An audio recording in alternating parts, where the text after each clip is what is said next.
Hi, I'm Janine Pantino, a caregiver student from Sasan Lipa branch. Today, I will show you my return demonstration of range of motion exercises. It is an exercise that are performed by patient, himself, or by a nurse in case of helpless patients to mobilize all joints through their full range. ROM, or range of motion exercises, are those in which joint is moved through its full range of motion according to its capacity. The purpose of this is to increase muscle strength and endurance, to maintain physiology function, to prevent complications caused by immobility like contractures, to improve patient participation in activities of daily living, to improve physical activities, to increase joint flexibility. There are two types of ROM exercises: active, which is done by patient himself, and passive, done with help or assistance from another person. The patient can do the exercises by themselves. Being their care assistant, we can teach them how to do the exercises independently, but if not, we have to assist and help them. Before we start, provide privacy and perform hand hygiene to prevent the spread of infection. Assist the client in comfortable position, provide comfort and safety and effectiveness of the care, including body inspection and assessment. Check or ask if the client is in good condition to do the exercises. Put down the bed in flat and rails down to start the exercises. Remove all tight clothes and provide hospital gown or loose clothes. Cover the patient with a sheet and assist in assuming supine position. Explain the patient purposes of doing exercises. Expose only the area that is being exercised. Say your name. How old are you, Aro? 7. How old are you? 7. Can I call you Aro? Okay. Okay, Aro, I'm your caregiver today. I'm Janine Pantino, and today I will help you to have your exercises. Is that okay with you? Okay. Are you okay with that? Okay. Okay. Is there anything you feel uncomfortable? No. No? Okay then.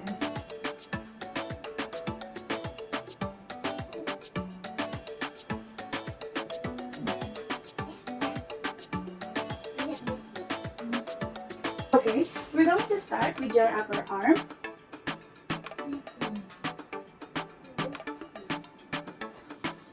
Flexion, extension. Flexion, extension. Flexion, extension. Now, I will roll on to your side so that I can do the hyperextension of the shoulder. Now, I'm going to do the abduction, adduction. Abduction, adduction. Abduction, adduction. Rotation of the shoulder. Make sure that the upper arm is 90-degree angle from the body.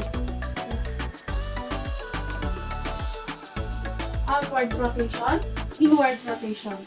Outward rotation, inward rotation. Outward rotation, inward rotation. Next is the exercise of your elbow. Flexion, extension. Flexion, extension. Flexion, extension. Supination, pronation. Supination, pronation. Supination, pronation. Now we're going to the wrist. Flexion, extension, hyperextension. Flexion, extension, hyperextension. Flexion, extension, hyperextension. Turn the hand side and do radial flexion and on reflection. Radial flexion, on reflection. Radial flexion, on reflection. Radial flexion, on reflection.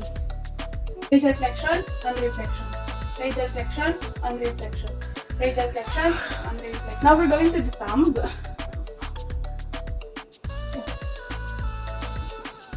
Abduction, adduction.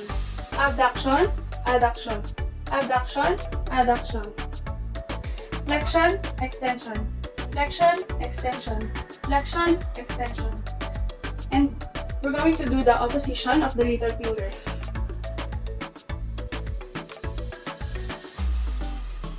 And then we're going to do all the abduction and adduction in all the fingers. Adduction. Abduction, adduction. Abduction, adduction. Abduction, adduction. Abduction, adduction. Abduction, adduction. Abduction, adduction. Abduction, adduction. abduction, adduction. I want Now we're going to do the flexion and extension of all fingers in front. Flexion, extension, flexion, extension, flexion, extension. Next, we're going to the right leg of the patient. Expose one leg of the patient. You will start working at the hip. Flexion, extension, flexion, extension, flexion, extension. Abduction, adduction, abduction, adduction, abduction, adduction. Outward rotation, inward rotation, outward rotation, inward rotation, outward rotation, inward rotation. Now we're going to the knee. Flexion, extension, flexion, extension, flexion, extension. Next, we're going to work with the ankle. Plantar flexion, dorsal flexion, plantar flexion, dorsal flexion, plantar flexion, dorsal flexion. Inward rotation, outward rotation, inward rotation, outward rotation, inward rotation, outward rotation. Now we're going to move with the toes. Abduction, adduction, abduction, adduction, abduction, adduction. We're going to work each of toe individually. Adduction, abduction, adduction, abduction, adduction, abduction, adduction, abduction, adduction, abduction, adduction, abduction, adduction, abduction, adduction, abduction, adduction. We're going to do flexion and extension of the toes. Flexion, extension, flexion, extension, flexion, extension. And now, put the patient in the comfortable position.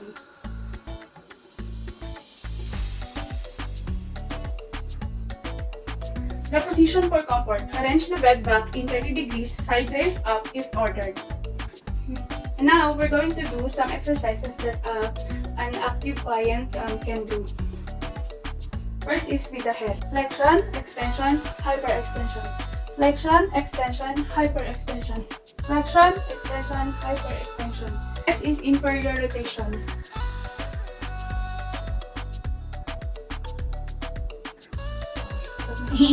Lateral excursion. 1, 2, 1, 2, 1, 2. Sunod, lateral flexion.